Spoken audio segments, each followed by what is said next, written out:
इधर का गाना खत्म हो या उधर का खत्म हो, आप सब अपन शंका उनका मिटा लें और मिटा के प्रेम से बैठ के गीत का आनंद लें। बड़ी सुंदर गीत हमारे बड़े भाई हैदर भैया की ओर से सुने के मिलल। जय जवान, जय किसान, जय विज्ञान।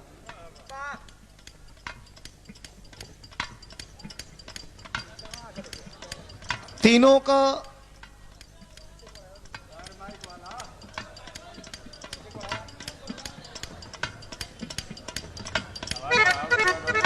तीनों का स्थान अपनी जगह पर बरकरार है, लेकिन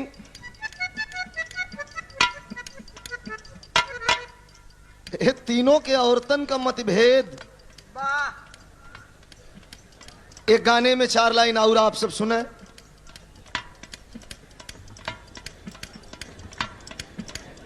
किसान का बीबी, जवान का बीबी और वैज्ञानिक का बीबी, तीनों सहेली यहीं इकट्ठा हो गए, यहीं हाल चाल होता।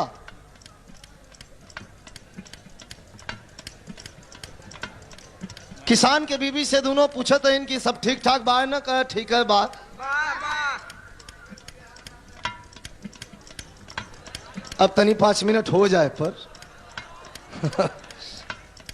बात पर बात 5 मिनट हो जाए,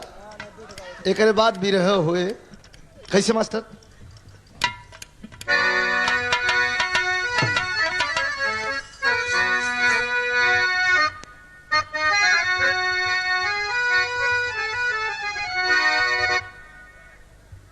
किसान के बीबी से दोनों सहेली सवाल करती हैं कि आराम से बीतता ना, का जवन बा वही में संतोष है। दुनिया में सबसे बड़ा धन अगर कुछ आए तो संतोष। बता रही है क्या?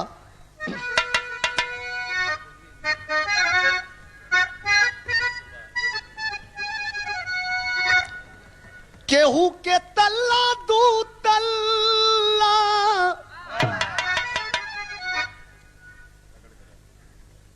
का तोहार ठीक बा, का हमार तो 3-4 फ्लैट बा, एसी लगा बा, कूलर बा, पंखा बा, फ्रिज बा, रंगीन टीवी बा, स्टार्ट करे के जरूरत नहीं बा, जगह से काम हो जाता। किसान का बीवी अधीर हो गई, कहा ये सब तोहार होए, हमरे पास तो कुछ नहीं बा, संतोष बा। का बताओ था कि तोहकरा तोहका तल्ला दुई तल्ला, अरे मकनिया ठीक बाओ रनिया, तोहका तल्ला दुई तल्ला, अरे मकनिया ठीक बाओ रनिया, लेकिन साखी सखी हम का कूस कै पलनिए ठीक बाहो, सखी हम का कूस कै पलनिए ठीक बाहो।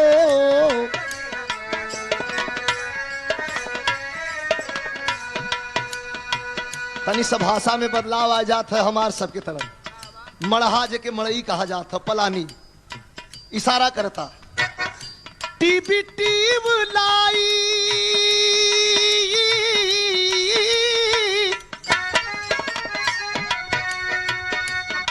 किसान का बीवी बतावता हैदर भैया,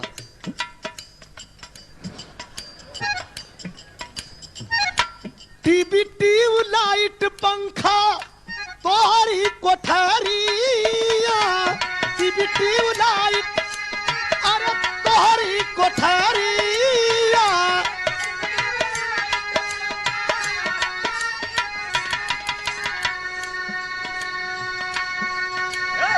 तो का गर्मी बड़ा कम सतावत ला गई पूर्वी बयारिया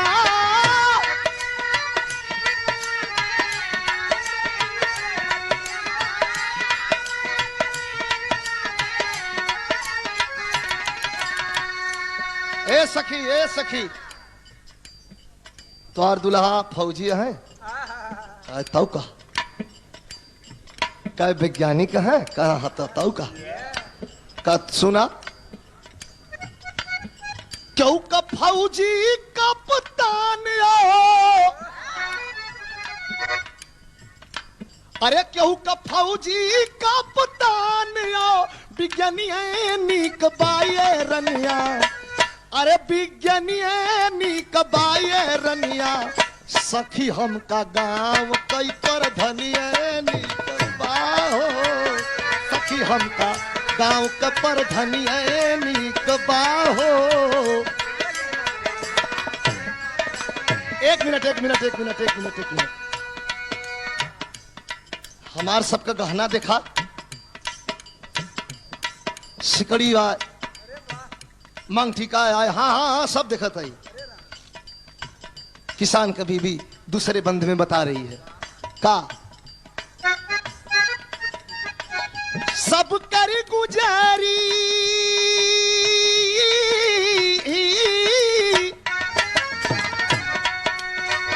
सब कर गुजरिया पहन सोने का गहना बाना हमरे पास दुल्हा हमार देहलन हम वही के सोना का हीरा मोती सब समझतई जोने में हमरे पति का प्यार बा प्रेम बा बताओ तका दुल्हा हमार देहलन पितरी कई कंगनवा किसानी में सब देखे के होला खाद डाले के होई पानी देवे के होई सारी व्यवस्था बा किसानिये से सारा घर गृहस्थी चलावे के लेकिन हम सखी तो से तनको कम सुखी नहीं है हमरे पास संतोष बा बत भैया बाबू प्यार रहे हम सबके अंदर उतना शक्ति कहाँ बगावे बजावे कर आप सबका प्यार इतना बा जैसे हमारे बड़े भैया हैदर भैया बताएं बड़ी ऊंची बात ये उत्तर भारतीय नौजवान साथी हैं राई के पर्वत बनाए देते हैं तो सचमुच हम सब धन्य हो गए आपका दर्शन करके संकेत इशारा करत बा हमार दुल्हा पितरी के कंगना देता है लेकिन संतोष बा का संतोष बा क्योंकि हीरा मोती जड़ले तो का हीरा मोती जड़ल नथुनिया नीक बाये रनिया अरे नथुनिया नीक बाये रनिया एक चीज का सुखी बा कौन चीज का सुख बा अरे जाके परदेस बसई तोहरा सवारिया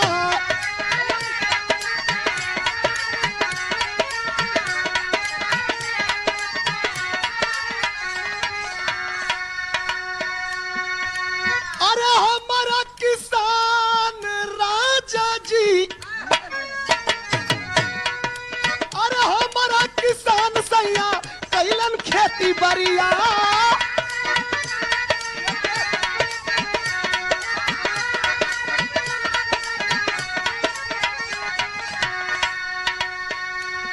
क्यों के प्यारे लाल कवि के क्यों के प्यारे लाल कवि के लिखनिया नीक बाहो रनिया अरे लिखनिया नीक बाहो रनिया सखी हमके विजयी कर गिनिया नीक बाहो सखी हमके विजयी कर गिनिया नीक बाहो सखी हमके विजयी कर गिनिया बाहो सखी हमके विजयी रगिनी